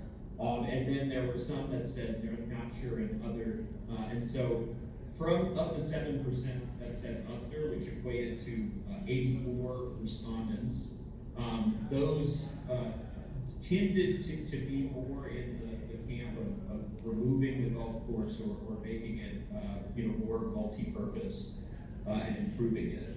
And then we've gotten a lot of questions from the general public around age, and so we did this data analysis to look at how each individual age bracket actually answered this question, because I think there was an assumption that older population wanted to keep golf as it is, and younger population wanted to get rid of golf. And I'd like to state that that's not the way that the data reads. It's pretty even to the overarching answers that were gotten. And so the younger crowd, 25 to 40-year-olds, they want to keep golf and adjust it and maintain it just as much as the older crowd does. And so what this data tells us, and I think what we have come to the conclusion of in terms of our recommendations, is that it is not a binary choice between whether golf stays on City Brooks Park or golf goes. We are recommending that we keep golf as a program on City Brooks Park because of the history and because of the public response. But we suggest altering it, maybe shrinking its footprint, adding complementary programming, and increasing access and looking at new models, so that we can both respect the history, but also think of City Brooks Park in a very new way to be an exciting regional destination. From a parking perspective, there was a fair amount of complaints around the way that parking was distributed, and a lot of acknowledgement around the lack of accessibility and safety, acknowledgement that certain assets don't have enough parking, and so really, I think we need to dive deep into how we have a comprehensive parking solution. And then requests for different amenities and wayfinding. There was a lot of focus on what I would call daily life needs. Lighting, restrooms, water, seating, biking, like a clear acknowledgement that people use this park and they want to use it more, but there's not the sort of smaller scale infrastructure that allows for that to happen. And then there were some specific questions around clubhouse itself, and some pretty interesting results around people wanting things like coffee shops and restaurants, places for dining and socialization. And I think that bodes well for consideration moving forward. And then when you ask, what the most requested sort of future programs are, you can sort of see those categorized by the way that we asked that question. Things like pollinator gardens, things like restored natural waterways, multi-use paths, places for farmers markets and outdoor markets, art and outdoor performance spaces. There wasn't a lot of commentary around like huge, crazy things like Ferris wheels or things like that, but rather just acknowledging this as a great civic asset. And so, before I jump into the alternatives, just to kind of state, from the data that we received from the surveys, what is Sasaki's summary of this? What is it telling us? And I really think there are 7 points. One is that people want City Brooks Park to be a transformative regional landmark that is defined by powerful programs, unforgettable spaces, and access for all. People want, and we recommend, for golf to be kept as a use on the property, but that it is okay to adjust its footprint and improve its operations through physical changes and additional programming. Number 3 is that we should focus on connectivity and access along all the edges to make this part of a true regional trail system. Number 4 is the Brooks side of this park needs to be as amazing, if not more amazing, and bring back some of the fast uses and vibrancy that have been removed from that area. Number 5 is we need to connect the waterfront park to the water, plain and simple. Number 6, celebrate the pastoral landscape for people to access, but create moments of excitement and activity, like beer gardens over the sunset. And then 7 is to dream big and bold and then make it happen. Let's not let these like little things get in the way of our big dream. And so that kind of leads us to the alternatives. And they're centered around the guiding principles that we spoke about last time. But just to drive home those points of what that means, this idea of celebrating water and nature as a story. Let's create a place that truly brings people out of the city and into its existence. Let's create a place that is truly connected to the broader lake system and the surrounding neighborhoods so that people don't feel unsafe crossing a road or getting to this park, but rather feel it totally integrated into its existence. Let's create an environment that is inclusive to the park, to the city, and its neighbors, so that people grow up here. People think of this as part of the collective memory of what Baton Rouge is.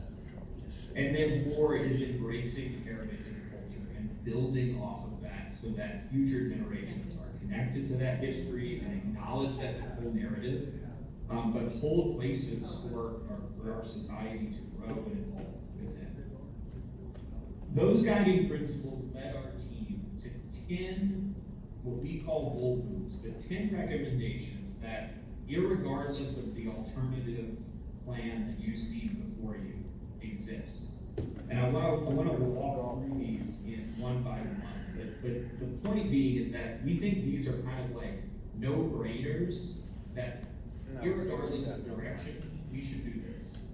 And so the first one is this idea of really connecting the regional greenways. And there's been great efforts to connect the regional greenway to the lake system, but City Brooks Park still doesn't feel quite connected. So really ensuring that we're making those kind of, I'll call them off-site investments, so that people can access this place through solid regional infrastructure. And you have some of that in your downtown setting, but it doesn't exist quite yet here. The second is that Brooks Park should become an active recreational node on the west side of the park, with a public track, with an expanded pool, with a new recreation center, and parking to support that. So that Brooks Park becomes an iconic recreational moment for the city. Number 3 is that we really think you should actually extend a street through the north side of City Brooks Park to actually reconnect the grid so that the park itself doesn't serve as a physical barrier for access.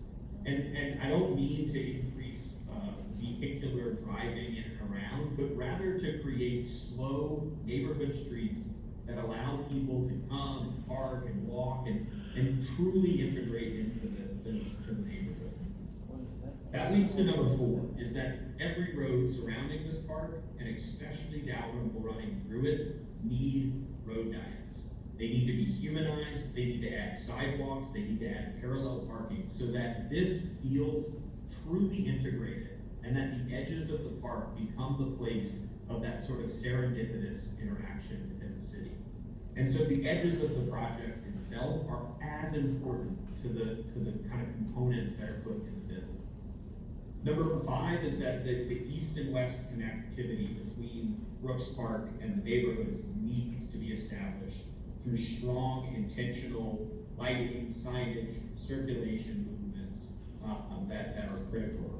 And so that means thinking bold about street crossings, not just, kind of hawk button that lights up, but something that truly demarcates when it's crossing. Thinking about regional trail connectivity, not just coming to the site, but through the site.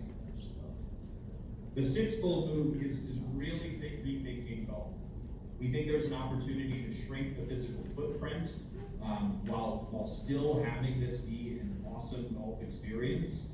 Diversifying revenue streams through things like kitchen butts or major restaurants or new operational models. Really improving the course experience. Mobile alignments and better assets for golf itself. And then thinking of opportunities to really restore landscape for stormwater management and all of those things.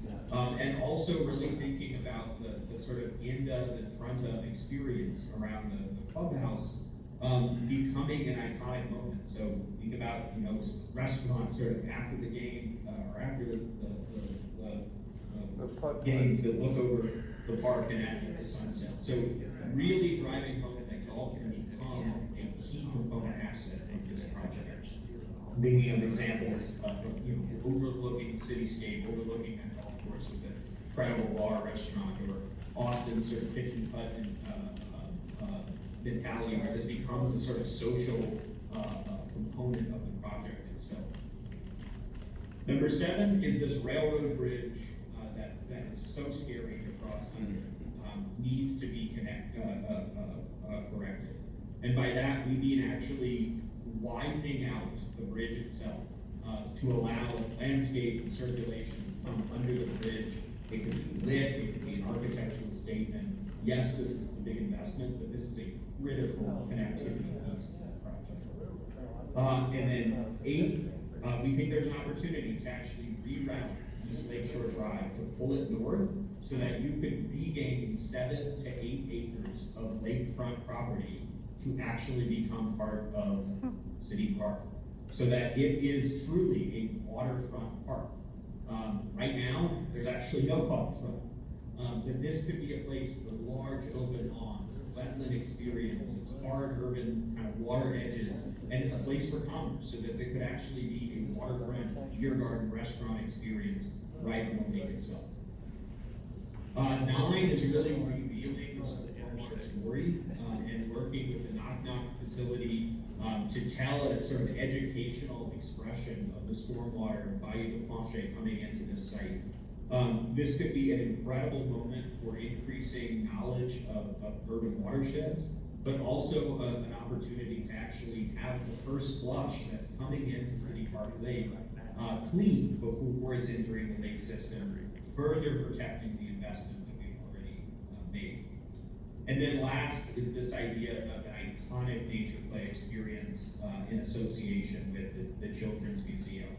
And we could see this being a true sort of asset that brings even more people to the Children's Museum and really solidifies and positions this as an epic kind of environment that takes advantage not only of the incredible facility, but also the adjacent landscape. And so those 10 big moves are really sort of central to 2 overarching concepts that try and take the amount of data and program requests that we've gotten from the community and put them into two physical ideas.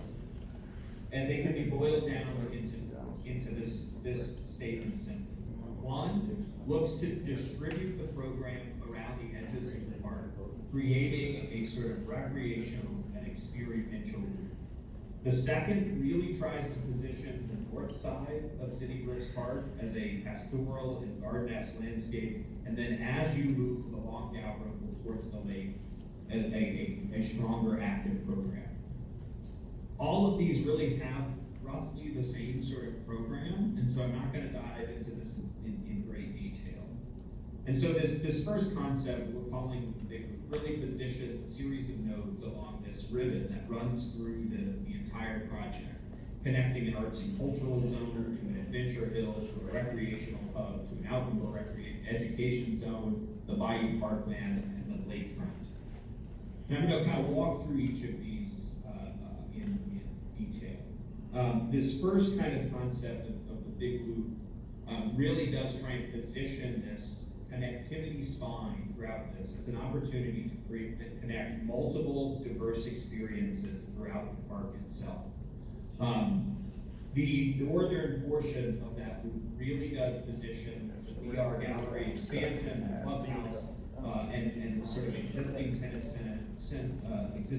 center into a collection that has a new diverse sort of mini golf experience, an expanded existing dog park, really takes the sort of picnic hill and playground hill and amplifies it so that becomes a key kind of active hub, an adventure playground, basketball courts, skating facilities, and additional parking that truly turns this northern portion of the park into an active core. The second kind of recreational hub here centers around Brooks Park and the expansion of the existing Brooks Park pool, the creation of a new recreation center, the addition of a new public track and recreational field, with some pretty interesting connectivity back to that active core, including an idea of a kind of oak canopy walk that actually weaves through the trees here. And the idea is to turn this into the kind of recreational destination at the heart of the city. The idea that somebody could come and maybe stretch, do sprints or something like that at this court, and then get on a circuit that runs around the park or around the lake, depending on how in shape they are. But really creating an opportunity for this to thrive. The waterfront itself really positions, I think, an interesting opportunity to really expand that Bayou de Planche experience, creating a true sort of ecological experience with a new nature play program at Knock Knock, the idea of a pedestrian bridge connecting the terraces of Knock Knock over Dalrymple and to this epic kind of bridge overlook, and then really seeing that sort of newly created 78 acres along the north side of the park as a place to think about kayak launching, waterfront cafe, big open waterfront green, before the loop continues north inside the park. Really thinking of those that connectivity as a place of kind of architectural expression, but also ecological expression. And then that leads us to how this ultimately impacts the kind of golf course. And again, this is very, very high level at this time. But really what this looks to do is shrink the footprint of the golf course along the eastern edge of the project, along the southern edge of the project, really leaving the main sort of east and north areas untouched, minus this kind of corner up here. And really what that does is it allows us to get back a lot of land to, I think, hit at what the community is looking for. It's both golf staying as an operation, but also expanding other opportunities within the space. The second alternative, again, looks at that sort of gradient from north to south. And we really see this, in this alternative, Dalrymple as this kind of active armature that connects the kind of horticultural and garden experience to the north to this active waterfront to the south. In this experience, Dalrymple becomes very, very important. This sort of strong north-south spine, a big, robust sort of circulation expression that connects all of these kind of programs together, so that the north sort of portions of this and the east sort of portions of this park remain really a passive kind of experience, sort of respecting a little bit of the kind of residential edges. But you do see these kind of strong connections to the kind of corners there. And what that means is really rethinking Dalrymple as a street so that people are slowed down not because the sign tells them to, but rather because it is designed for a slower experience. And so on-street parking, dedicated walking and biking paths that are detached from the walkway, that really weave in and out of a landscape experience, meaning that Dalrymple becomes not just a place to move through, but a place to actually be. In the northern portion of the park, really actually decanting some of the kind of active program, like the picnic hill playground, and creating a much more sort of expanded garden and art and cultural sort of campus that truly sort of weaves together circulation and landscape together. Ultimately creating a really iconic sort of front door to the gallery and clubhouse itself, and considering the sort of northern portion, a place where we could think of art fairs and wedding rentals and pollinator gardens and outdoor sculpture in a way that is truly a destination in and of itself. That then transitions again to the Brooks side, where you see a lot of that same programming, but in here really seeing a strong connection between investments in the Brooks Pool and Recreation Center as one sort of asset, so that this becomes similar to the Persky, an iconic destination for recreation, and something that kind of becomes the crown jewel of rec centers within the city. And then that waterfront experience, really in this scheme being much more active, seeing the opportunity to decant the picnic hill playground actually to the waterfront itself, so that the nature play and Knock Knock Museum and this waterfront play environment really become this kind of iconic regional family destination that you can see people moving back and forth from on this kind of civic spine. And then that open area along the waterfront really serving as that kind of grand lawn space that pickup games could happen on, and people could just come and play out. And so that waterfront experience being a bit more urban in its expression, but still a place of kind of real activation. And then in this scheme, similar to the other one, it does have some physical impacts on the golf course, mainly on that north and south area, but still providing that great kind of experience from a golf perspective. And so this is kind of where our team is at today, and I realize we are running long here. I want to acknowledge that, but we have these kind of two alternatives, and we're excited to kind of get feedback from you all. So I'll leave this up on the screen here and open it up for discussion. I have a couple of different questions. Where is the gallery in both of these? So that, and let me change colors so it's not green. So having looked at this further and further, we actually do believe that the kind of place that it's been discussed to date is still a great location. So it didn't change? Yep. Great, that's it, that's all I have. Mike? No, I mean, that's, the question was where is the gallery on that diagram? That's, Mike, that circle is it. There it is. yeah. Mike, R3, talk to me.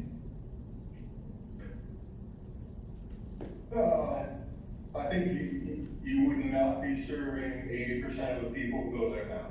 Just because fundamentally a par 3, or you're going to use your 7-iron, 8-iron pitching wedge and a putter. I could go out there with probably 4 clubs and play. And golfers like to play a full golf course where they did, the majority, I get a chance to hit a driver 4 or 5 times. Like right now, you could hit a driver 4 or 5 times in City Park. And I think a lot, although you could offer a par 3, it would be a good experience, it would be an experience that probably wouldn't appeal to 75 or 80% of the people who go there right now. And One of the things I noticed in the survey, I saw some of the survey comments, there were a lot of comments that said, the golfers at City Park can just go to Webb. Well, they can't. In 2018, that was a true comment. Last year, Webb did 56,000 rounds. That was 87% of every time somebody could tee off, somebody did at Webb last year. City Park did 28,000 rounds. 62 or 3% of every time somebody could tee off, they did. The City Park had the third highest utilization among BREC courses. Webb had the highest. If there's not room for the person that wants to hit every club in the bag, it's just Webb. So you would necessarily be, I don't know, disenfranchising isn't the right word, but there'd be some segment of your golfing public that just wouldn't be being served. They wouldn't play there. They wouldn't play there, and they can't go to Webb. They might have, now they're either driving to Beaver Creek or driving to J.S. Clark, or they're just deciding to not play. Yes. That's a good, and also like right now, there's a whole lot of high school matches that are played at City Park. We probably wouldn't have high school matches at a par 3 course. The high school teams probably wouldn't want to do it. Now, maybe they would. Maybe, some of the less competitive high school teams might think actually that it might work for them. But a number of the high school teams that use it for matches now probably would go somewhere else. So, concept 2 is also par 3? Yeah, I think it's the same on both. Is there a way? And let me be, this is highly conceptual, and so. I get it. You said we've gotta stick to a length, like, we can figure that out. Yeah. I get it, I just was asking the question because I think it's relevant. I mean, I think that, I think there's room for some adjustments to accommodate other things, but like this is pretty dramatic, what they show. Yeah, but in the same, I guess, Josh, in the same skinning up of the area, there's likely a way that you can get a couple of par 4s and a par 5 in there by being creative. Gotta be. Yeah, the railroad track complicates it a lot. It really does. If we didn't have the railroad track, there'd be a lot more that you could do. The railroad track really puts a kink in it. Can you just move that? Yeah, let's just bury the railroad track. Yeah, let's put a tunnel. Railroad tunnel. I think, Mike, I mean, I'd love to work with you that, a bit more detail. Yeah, I think that's a great idea. A link. I think it's a great idea. Yeah, I think that's. I'm curious, out of the kind of big moves that I talked about, are there any in there that you're like, that's the stupidest thing ever, don't do that? Yeah. That'd be a good place to start. Closing the golf course is the stupidest move ever. I think Rob and I talked about something before. Has anybody looked at closing East Lake Shore altogether? Was that ever considered in any? You're talking about this, basically taking this stretch of street and just removing it. Yeah. We did look at traffic volumes. I think I would be a little bit worried that that's just gonna force more irrigation onto Dowling. Tell me where you're coming from? Right there where you go moving it. So right now, that triggers through both of these things, just the And I was there the other day, and that has some of the best activity with bikes up and down there. Is about 4 o'clock. And if you can shut that down and program that street. It would be great to shut it down and make the bike path. It would be right now. We don't have in my opinion. I mean, I don't live in the area, so I have no clue as to what it would do to the vehicle or shop. Yeah. How would it impact neighbors? I think this opportunity actually. Yeah, you just have, but I mean, that was a tremendous amount of activity. And it should. I think this scheme actually does, it's kind of best of both worlds, because like bikes and kids can now move like this unencumbered. And then you still have the ability for somebody to get to their house if they live here, or, drive and get over here. Yeah, how would you get there if you were coming back from LSU and you wanted to get over to your house? You'd have to go up to down Rebel, cross Broussard, and then back down. Okay. Alright. Josh, you asked the question about, any of the 10 big moves being a bad idea. Can you go back to the list, the slide that had the list of 10 that the discussion we could do across Main Street and follow that? Of course. And I would jump in on one thing that I believe is one of the 10. Yeah, I think number 2. One thing worth noting, I think the idea of investing in Brooks is critical, frankly, and a must-have in terms of making this a park that's for everybody, with the realization that, as you noted early on in the presentation, the survey did not really get a whole lot of response from those in the Old South area or elsewhere amongst the Black community in Baton Rouge. If we're going to look at what Brooks Park does, we might want to make sure that we get some input and buy-in and excitement from those who live most directly around Brooks. So as far as the 10 little moves, that's one I would call out. Yeah, I think that on the survey, we need to try and figure out a way to get more parish-wide input. Especially from North Baton Rouge. So, I don't know how to do that. We have different ways, different partners and folks that we work with, like Sasaki. We will engage right now with River County. We'll try to get them to push that more. A lot of times when we do things, as we try to change some of our engagement structure, we try to have the core of the contacts that can help us push these surveys out. Whether that's, if it's only online, maybe we need to do some print, maybe we need to do some, door to door. So there's different ways that our staff is looked at doing that, so we utilize the recreation staff that actually knows the people that are in the community, than some of us that just work in this building. So they actually get out there in the community, and the surveys out door to door, can take them verbally if they need to. So there's different ways that we can do that to engage with that. Is there again, not knowing how you do, but is there a way to have, I hate to use the word for the town hall, but just meetings in neighborhoods, Well, I think can collect that. I think we have done that already, though, in our town hall that we had at Leo Butler Community Center, and there was a lot of vocal output, and part of that was bringing back a lot of what we're talking about at City Brooks Park. So, Thomasina, you want to talk on that at all, or? I think that making sure that the surveys are more directly engaging with the community instead of just having something online, having somebody to actually come in and say, hey, your input is needed for this particular thing, and not, here's another survey.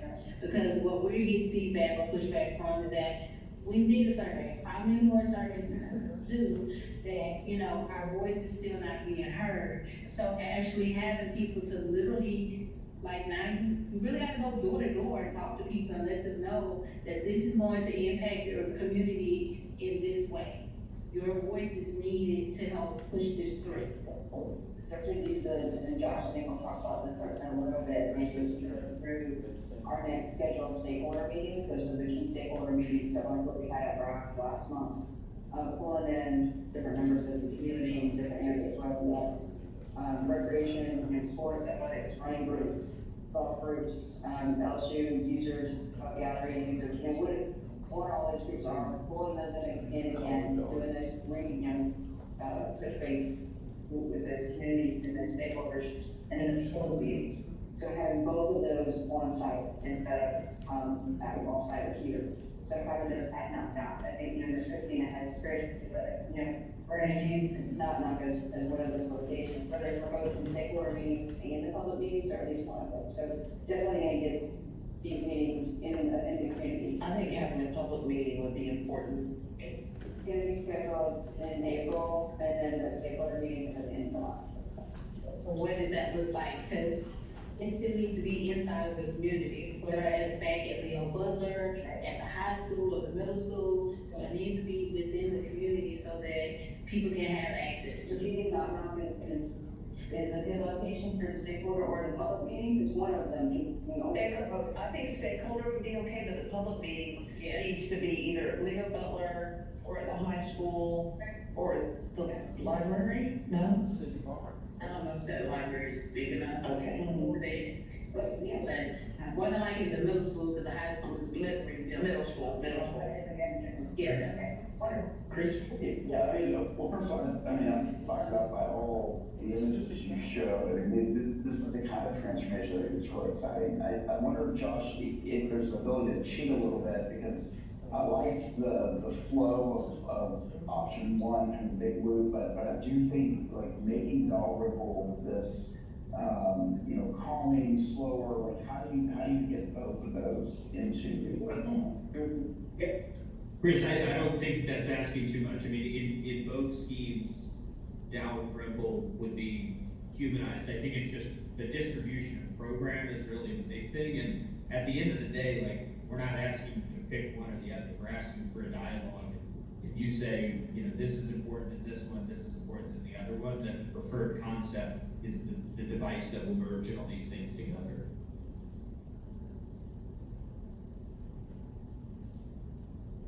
I think it's awesome. I really like the connectivity item number one. I think that dramatically changes a lot. And I do not like it. I think that brings. Now, how much it costs? Well, that's the other question. Yeah. I think this is exciting, but this is what's probably $200 million. It's at least that. Yeah, so so far we got to face reality. I mean, an EVD that we can't hardly get done that throws off basically $1 million is a drop in the bucket. Yeah. I mean, this is, either we have a $200 million donor or this is a pipe dream. Thank you.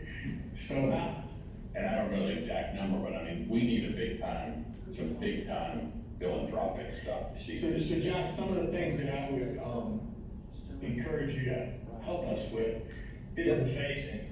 And basing it off of reasonable budgets.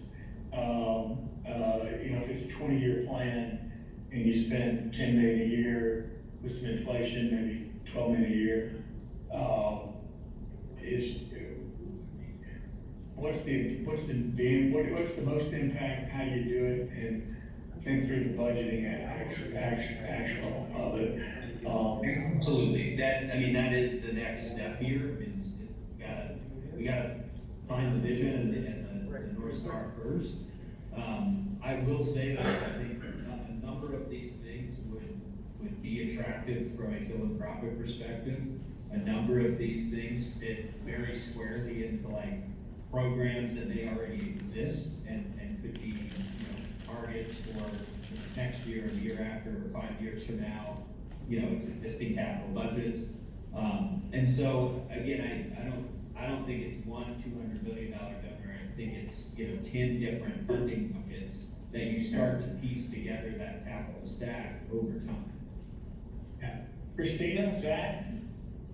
Yeah, I was gonna say, I think you also might be eligible for a number of, depending on the landscape, federal grants because of all of the different overlays that you have in terms of low to moderate income areas and food deserts, and there might be a lot of opportunities for, if you could get a good grant writer to really take this on, you could probably pull in some major federal funding on some of these things, especially water sustainability and those things. I'm really encouraged by both of these designs, so they look good to me. But funding's the issue, I do recognize that. And that is in our scope, we're just not at that point yet. Yeah, sure. I wanna echo the point about Dalrymple. I think that is probably one of the most exciting of the 10. Knowing how people fly down Dalrymple and the apprehension people have about crossing it, especially speaking as an asset in the park that has nighttime programming, and at night people certainly feel apprehensive about that. So that would be, making Dalrymple more humanized would be amazing. One concern, and this might be my question, might be perhaps an everybody question, is the trade-off of the shrinking of the golf course. My only note would be, are we kind of upsetting everybody because we didn't go far enough in doing away with golf, and by adjusting the golf course at all, we made people upset as well. So that would be my only concern there. You kind of, you kind of cut the baby in half, right? And specifically, and thinking about, obviously the bias that I've got, thinking about the gallery and the expansion that we're working towards, in both options, recognizing that this is early and I'm sure will be massaged a good bit, but access to the space where the new building would be really presents a hardship with these two schemes. It's already difficult to get artwork in and out, especially given the scale and scope of shows that we're talking about bringing to Baton Rouge.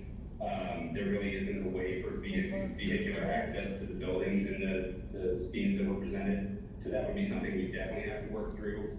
And then thinking about that lawn area that is kind of behind what the clubhouse is now, one of the biggest hardships we have today is getting access to that lawn area when we have events that are back there. Getting anything larger than a sedan back there can be kind of difficult. If you've got a drone to lift up an SL100 stage, I'm all ears. But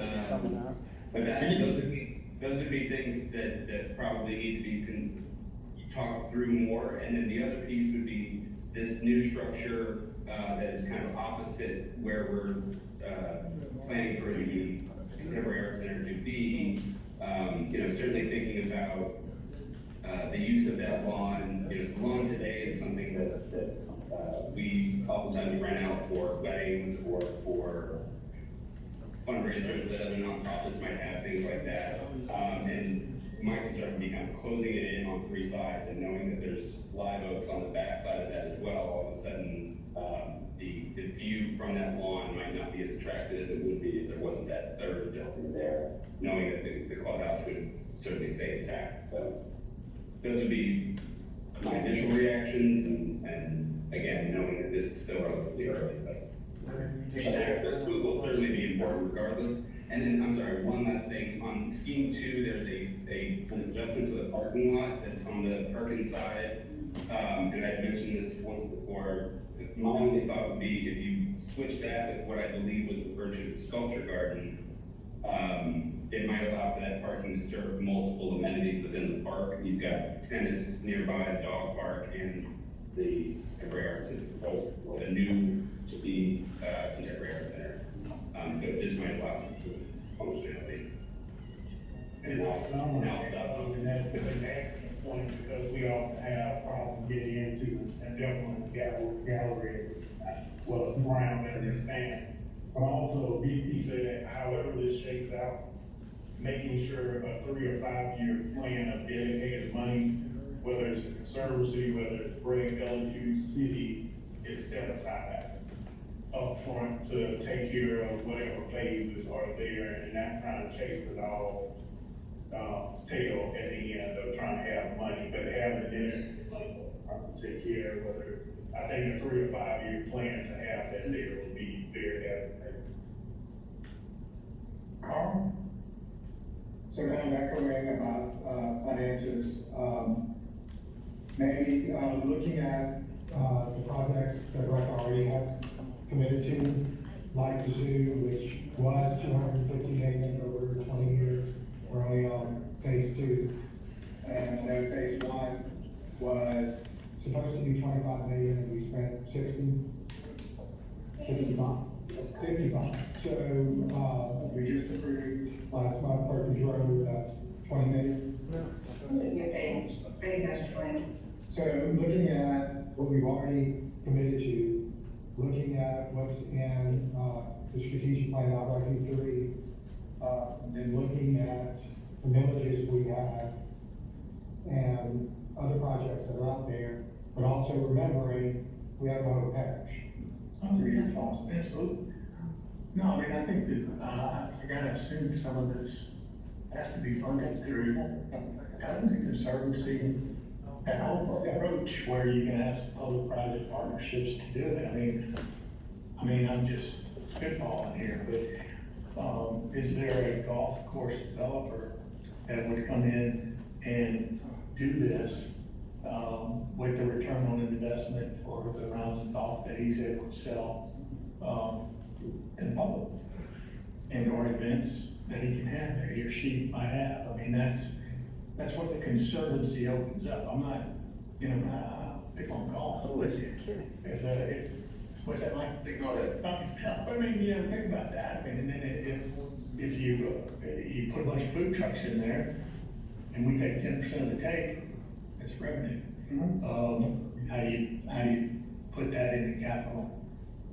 Just remember, first, in 2005, the master plan for City Park was 10 million. Game on. BREC had 5. We raised a little bit of money out, but a lot of stuff just stayed, to Rob's point, on the shelf. Yeah, look, it's, money's the answer, money is the thing, and we draw a beautiful thing we want to draw. It's a matter of whether or not the people in the parish and or the, want to. Yeah, well, I mean, the right government. I do want to be clear that this, stuff like this doesn't, this won't happen if you just say like, okay, this now gets put in their strategic plan. Right. Projects like this don't happen. That's right. It's not meant to be. They happen through federal, they happen through federal, state, local grant programs, they happen through philanthropy, they happen through special taxing entities. These types of projects simply don't happen as just a part of the strategic plan. So I would strongly encourage that, the governance and this are uniquely tied together, and all the stuff that we spent the first hour talking about, that's the kind of things that unlock these types of investments and focus efforts. $5,000 or $6,000. Did you put a ball on this? What do you need from us? Are you prepared and moving forward to the next phase? I mean, I think this is a great conversation. I feel like we heard a lot of alignment around the big moves. I think there's a couple of key points that are really well taken, and it's up to our team to bake those into these alternatives. The goal is to actually take multiple options to the public in late April, and so we'll advance these two concepts or a hybrid of them to then bring to the broader public and engage the interests of the broader stakeholders. And so we still have a lot of work to do to get to that preferred plan. But this was a great conversation today. Awesome. And I think the last thing to be, that kind of the outlook for the next couple meetings. They said the public meeting looking at late April, stakeholder groups. This will be, invited to People supporting this project, but instead have people fighting. They're gonna have a lot more now. Sorry, Angela, were you, I couldn't quite hear, were you requesting for something from me? Yeah, just to outline in the next few meetings. Absolutely. Okay, sorry about that. Yep, let me just pull up the schedule real quick and I'll go over that. So as Angela said, we have a number of meetings coming up here soon. So in a few weeks at the end of this month, we'll actually have the invite to these stakeholder discussions, which have that broader constituency. And then in April, have it opened up to a broader public open house that will be happening at that same time, we'll have an in-person steering committee. And then another public meeting at the end. So 2 more public meetings. make a big lot. Alright, okay? Okay? All right, very good. Scott, wonderful job. Everybody, I thought great input. Is there anything anybody wants to say that hadn't had a chance to say? Awesome. Best I can tell, I'll call for adjournment. Thanks. Okay. Yeah, I told him,